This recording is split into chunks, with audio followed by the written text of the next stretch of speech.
ProSaúde ao Céu. Apresentação: Brisa Albuquerque. Nosso médico convidado é o ginecologista obstetra, professor Antônio Jorge Salomão. Tudo bem, professor? Tudo em paz, tudo bem, tudo ótimo. Muito bem, a gente vai falar um pouco de um certo gesto de amor, um gesto que pode salvar vidas e garantir a saúde dos filhos. É a amamentação, um grande aliado na prevenção de doenças. Esse mês foi lançada a Campanha Nacional de Aleitamento Materno de 2014, que tem como objetivo incentivar a amamentação até os 2 anos de vida do bebê e de forma exclusiva até os 6 meses. Doutor, por que a amamentação é tão importante para a saúde dos bebês? Na realidade, desde o tempo da gestação, a criança recebe os anticorpos já que estão em circulação na mãe.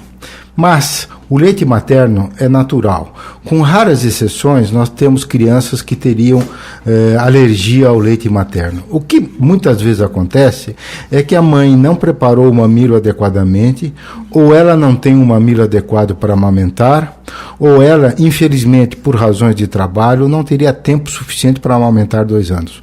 O ideal seriam 2 anos, mas o governo autoriza uma licença maternidade de 4 meses. Portanto, é uma proposta exemplar, mas de difícil realização.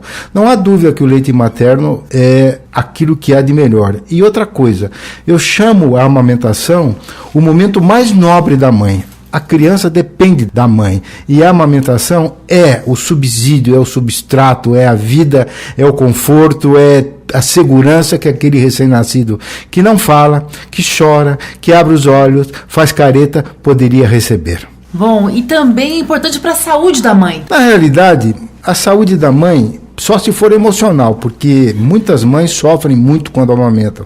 Por quê? Porque não há, primeiro, uma boa adaptação entre a sugada da criança. Algumas vezes o mamilo é extremamente pequeno e o mamilo racha. Outras vezes o mamilo é suficientemente competente, mas a quantidade de leite não satisfaz a criança e essa criança começa a amamentar ou pedir o seio materno a cada 2 horas, 3 horas. É impossível em 24 horas uma mãe oferecer o seio materno 8, 9, 10 vezes. Ela não tem condições emocionais e físicas.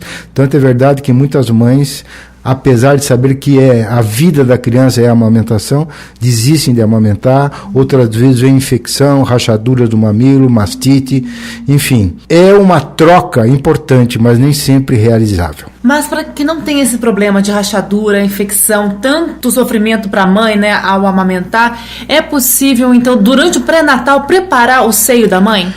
Na realidade, as mães nascem com um mamilo pré-determinado. Algumas têm, infelizmente, um mamilo plano.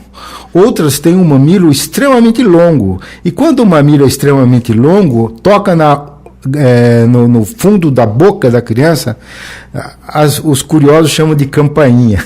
E aí dá náusea na criança. Então a criança não consegue segurar o mamilo da mãe.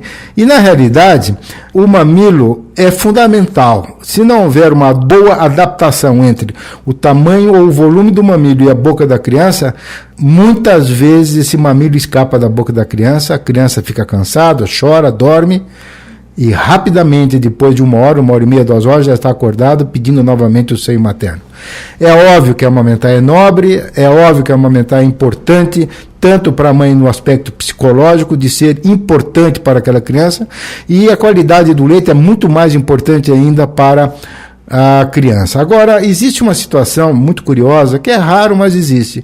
Algumas crianças que mamam na mãe, é óbvio, não mamadeira, elas ficam amarelinhas. Por quê? Algumas crianças têm intolerância a um certo tipo de leite e esse leite poderia deixar a criança levemente ictérica. Isso é raro, mas nesse caso essa criança não poderia amamentar. Bom, a gente falou, né, dessa campanha nacional de aleitamento materno que foi lançada agora em agosto para incentivar até mesmo os empregadores, né? Porque depois que a licença maternidade acaba, a mulher volta ao trabalho e os empregadores deveriam aí criar salas ou ambientes de apoio à amamentação. É muito difícil esse retorno ao trabalho. Como a mãe consegue conciliar o trabalho e esse grande dever, né, que é amamentar o filho?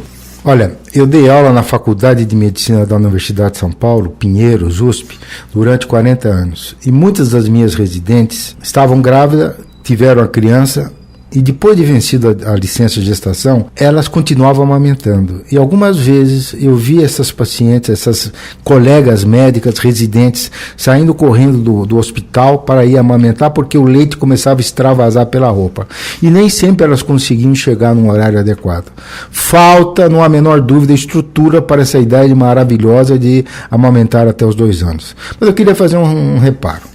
Apesar de 2 anos, na minha opinião, 2 anos é algo nobre, mas depois de uma certa idade a criança começa a ter dente e começa a, entre aspas, algumas delas a agredir o mamilo dessas mães.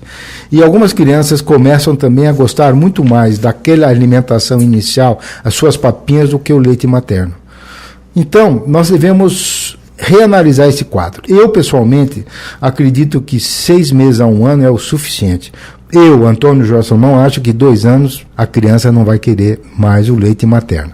E outra coisa, a capacidade de organizar um sistema, uma empresa, uma loja, um hospital, uma indústria para fazer com que essa criança vá trabalhar com a mãe e a cada 6 horas, 8 horas, essa mãe saia do seu trabalho para amamentar, é algo, logisticamente falando, é mais difícil. Com certeza, mas não pode deixar de amamentar jamais, né, doutor?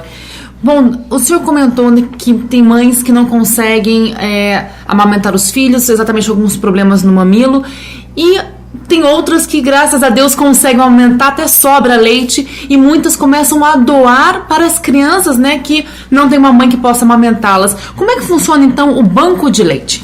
Bem, uma das atitudes, repito, mais nobre da mãe é amamentar. Talvez seja a mais nobre, porque ela está dando refúgio, está dando carinho, está dando contato. E a gente vê que quando a mãe amamenta, ela entra numa alegria, entra numa sensação agradabilíssima de estar devendo um compromisso importante. Agora, veja bem, com relação ao banco de leite. O banco de leite é algo sensacional, porque ele atende principalmente aquelas crianças que precisam de leite, que por alguma razão as mães não tiveram quantidade e qualidade para manter essas crianças. Não há dúvida que também é um momento importante, tanto para quem doa, como para aquela mãe que está recebendo aquele leite que ela não teve para poder oferecer à sua criança. É lógico que todo banco de leite tem que ter os maiores cuidados de antisepsia e asepsia, cuidados na preparação desse leite, porque se nós tivermos algo inadequado nesse leite, podemos ter complicações graves para aquela criança. ProSaúde ao Céu. Apresentação: Brisa Albuquerque.